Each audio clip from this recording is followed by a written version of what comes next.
एक समय की बात है।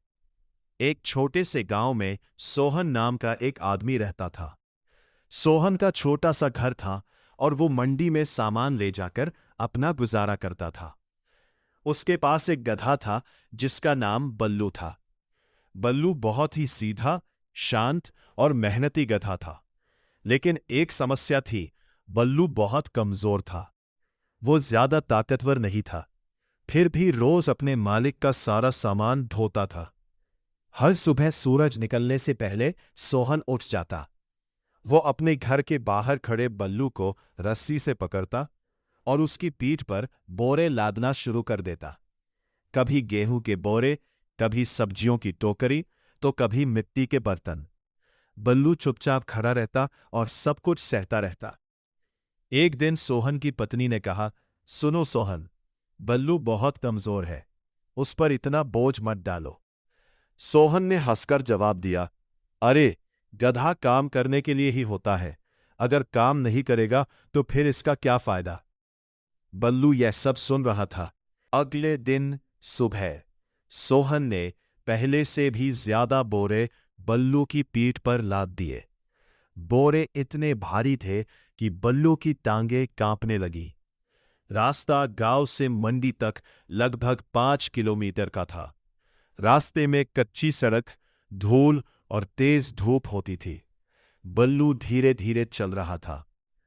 चलते चलते वह सोच रहा था, काश मेरा मालिक मेरी हालत समझ पाता। मैं भी थक जाता हूं। रास्ते में एक बूढ़ा आदमी बैठा था। उसने बल्लू को देखा और सोहन से कहा, बेटा सोहन, यह गधा बहुत थका हुआ लग रहा है, उस पर इतना बोझ मत डालो। सोहन ने फिर वही जवाब दिया, बाबा, यह गधा है, इसका काम ही बोझ उठाना है। बूढ़ा आदमी चुप हो गया, लेकिन उसे बल्लू पर दया आ रही थी। दिन बीतते गए। हर दिन सोहन बल्लू से और ज्यादा काम करवाने लगा। बल्लू दिन भर काम करता, लेकिन उसे सही खाना और आराम नहीं मिलता था। एक दिन बहुत तेज गर्मी थी। सूरज आसमान में आग बरसा रहा था। सोहन ने उस दिन भी बल्लू की पीठ पर बहुत भारी बोरे लाद दिए। बल्लू धीरे धीरे चलने लगा। कुछ दूर जाने के बाद उसकी सांस तेज होने लगी। उसकी टांगें कांपने लगीं। फिर अचानक वह रास्ते में ही बैठ गया। सोहन गुस्से से चिल्ला, उठो बल्लू, अभी हमें मंडी पहुंचना है। लेकिन बल्लू उठ नहीं पा रहा था। वो बहुत थक चुका था। सोहन ने उसे खींचने की कोशिश की, लेकिन बल्लू की ताकत जवाब दे चुकी थी। उसी समय वही बूढ़ा आदमी वहां से गुजर रहा था। उसने यह सब देखा और धीरे से बोला, सोहन, मैंने तुम्हें पहले ही कहा था कि कमजोर का फायदा मत उठाओ।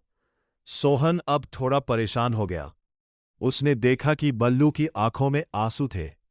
पहली बार सोहन को लगा कि उसने बहुत बड़ी गलती की है। उसने तुरंत सारे बोरे नीचे उतार दिए। फिर वह पास के कुएं से पानी लाया और बल्लू को पिलाया। थोड़ी देर बाद बल्लू धीरे धीरे खड़ा हुआ। सोहन ने प्यार से उसके सिर पर हाथ फेरा और कहा, मुझे माफ कर दो दोस्त, मैं बहुत लालची बन गया था। उस दिन सोहन मंडी नहीं गया। वह बल्लू को लेकर घर वापस लौट आया। घर पहुंचकर उसने बल्लू को अच्छा चारा दिया और उसे आराम करने दिया। उस रात सोहन को नींद नहीं आई। वह बार बार सोच रहा था कि उसने अपने वफादार साथी के साथ कितना गलत किया। अगले दिन से सोहन बदल गया। अब वह बल्लू पर कम बोझ रखता था। वो उसे समय पर खाना देता और आराम भी करने देता। धीरे धीरे बल्लू की ताकत वापस आने लगी। अब वो खुश भी रहने लगा। गांव के लोग भी ये बदलाव देखकर खुश थे। वही बूढ़ा आदमी एक दिन फिर सोहन से मिला। उसने मुस्कुराते हुए कहा, अब तुम सच में अच्छे इंसान बन गए हो। सोहन ने सिर झुकाकर कहा, मैंने सीख लिया है कि किसी कमजोर का फायदा नहीं उठाना चाहिए। उस दिन के बाद सोहन और बल्लू दोनों खुशी से रहने लगे। बल्लू अब सिर्फ गधा नहीं था, बल्कि सोहन का सच्चा दोस्त बन गया था। सीख, हमें कभी भी किसी कमजोर का फायदा नहीं उठाना चाहिए। दया, समझदारी और इंसानियत ही इंसान की सबसे बड़ी ताकत होती है।